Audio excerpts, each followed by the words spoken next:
flipping over.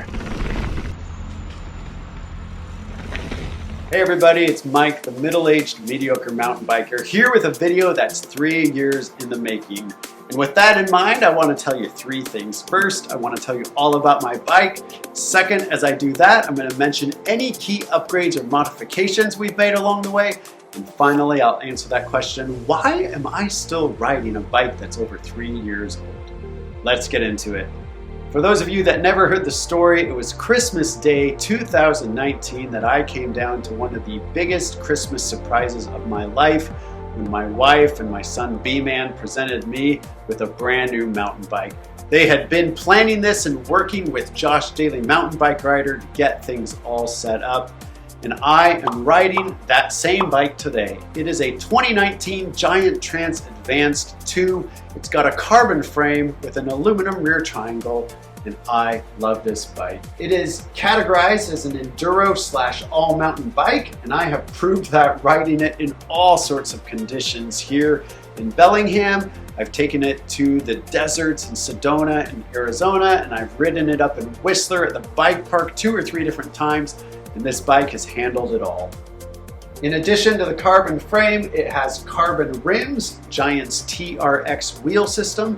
The bike came with Maxxis High Roller 2s, really good tires, but I did swap them out for an Assegai up front and a DHR2 in the rear, which seemed to handle all the sloppy wetness here in Bellingham just a little bit better.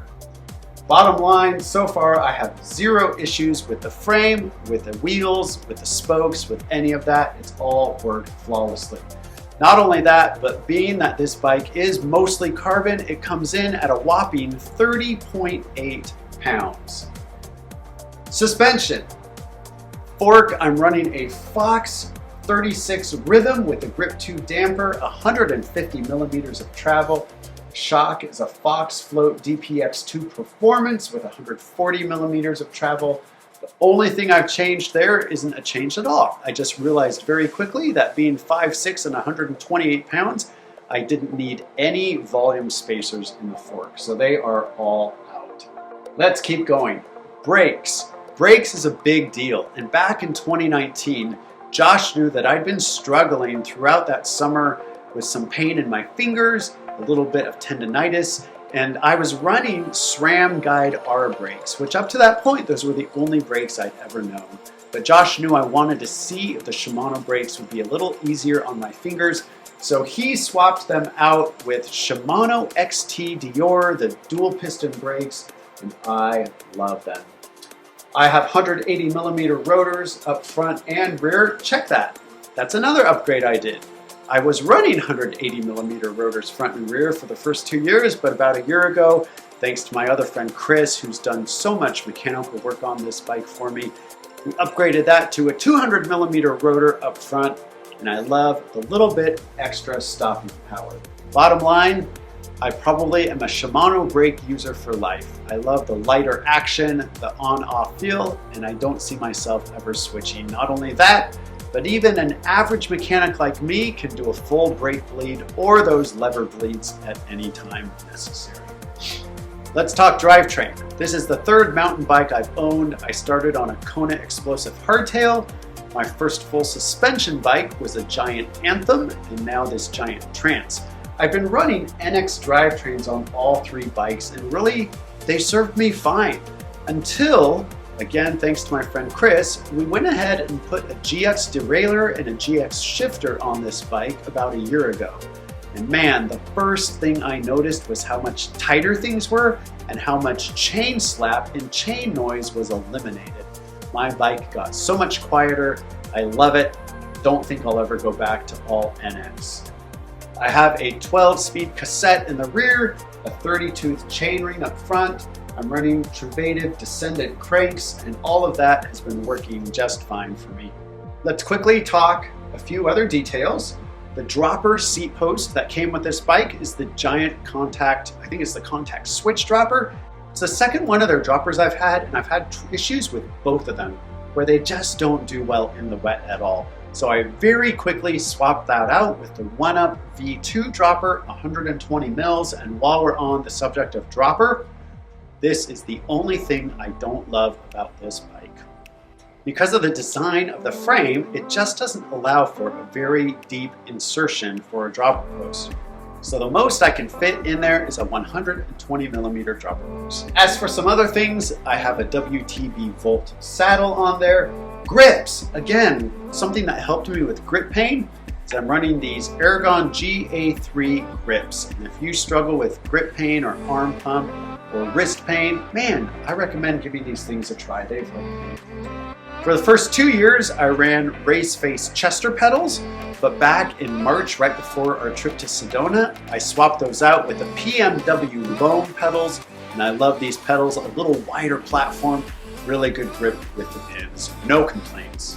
Other than that, I've just put a few splashes of red on, some red stem caps, some red, the things that go on the ends of the grips, to help those stay in place. Super cheap upgrades on Amazon just to help these look good. One more thing I want to point out. One of the areas that's changed a lot in the last 3 years since I got this bike is geometry. Now, I would be lying if I pretended to understand all the measurements about reach and wheelbase and head tube angles and all this stuff. But I do know that bikes have gotten a lot slacker in the last few years, and my bike was just before that slackening really started to kick in.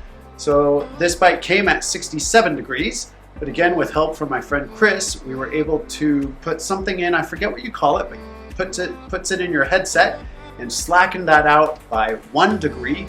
So I'm now at 66 degree head tube angle, and that also lengthened the wheelbase by about 15 millimeters. And believe it or not, you notice just that little bit of difference, especially when you're going down the steep stuff. Now, why am I still riding this bike? It really breaks down into 3 things. First, let's talk about money. This bike, brand new with the stock parts, lists and sold for $4,200. Now, what we paid for it was $2,600. Got it for a screaming deal thanks to me riding a size small.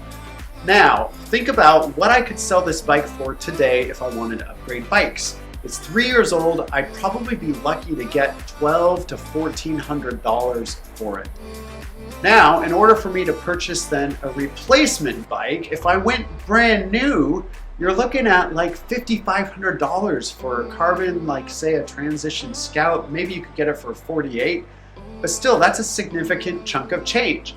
And even if I went for a, say, 1-year-old used bike, I'm still looking at $3,500 to $4,000 minus, say, $1,500 I could sell this for.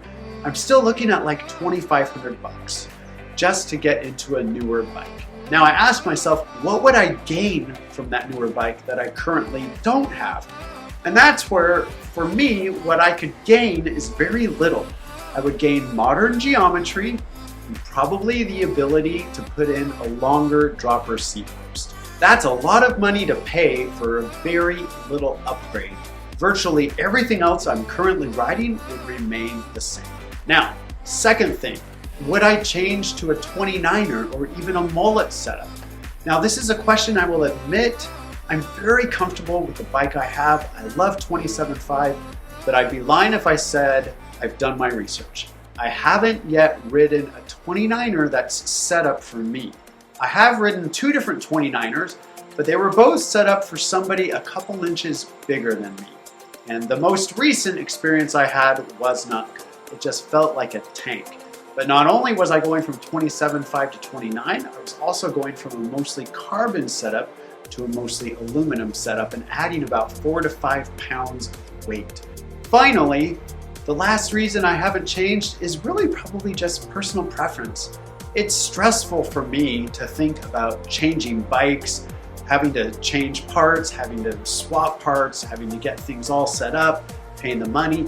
I love that I know this bike so well. I know every bolt, I know everything. I can service much of the stuff myself with confidence, and there just hasn't been a compelling reason for me to change. But I will say, like many of you, I'm watching the market this year, and we'll see what happens. But as for now, I fully intend to ride this bike all of 2023. In fact, I just put a new rear cassette on, a new chain ring, a new chain. Not only that, I'm about to have my suspension fully serviced, both the fork and the shock. So I plan to ride this bike this year. So I think that wraps up this video. Man, if you hung in here till the end, I would love to know what you're riding. Leave a comment for me. If you like this video, I can always use the help with a like, comment, subscription. But until then, you know what I always say. No matter how good you are, or bad you are, or mediocre, no matter what kind of bike you ride, the important thing is to get out on those trails and have some fun. Till next time. Yeah, Mike.